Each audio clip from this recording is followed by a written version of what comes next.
من از سال حدوداً 98 با شروع کرونا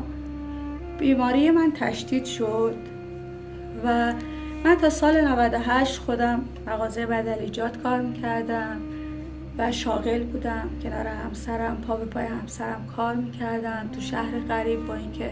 از خانواده دور بودم اما یک زندگی فوق العاده شادی داشتیم. میگم با وجود تمام مشکلاتی که سر راهمون بود خودم شاغل بودم و از اینجا، از این محل زندگیم، از خونه تا محل کارم 45 دقیقه پیاده راه بود.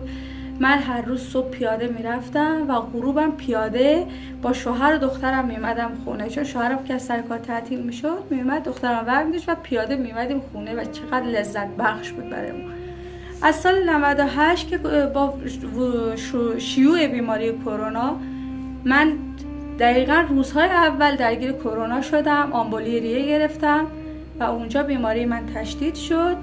که دیگه متاسفانه الان راه رفتن برای من سخت شده و نهایتا بتونم 20 قدم راه برم. بعد دیگه باید وایستم، نفس بگیرم، به شدت دچار تنگی نفس میشم و متاسفانه در طول ما ممکنه که من 2 بار یا 3 بار دچار فنت بشم، بیهوش بشم، سنکوب بکنم. همسر من معمولا صبحها این احتمال بیهوشی بیشتره، چون فشار خون و قند خونم پایینه. صبحاش همسر اصلا تنهام نمیذاره چون احتمال حمله برای من بیشتره و صبحها همیشه هم با سرساده ورم کرده از خواب بیدار میشم، اما به محضی که دارومو میخورم به روال عادی برمیگردم. و اینکه خیلی دوست دارم بیشتر مخاطبینم و با این بیماری آشنا بکنم، چون یک بیماری ناشناخته است و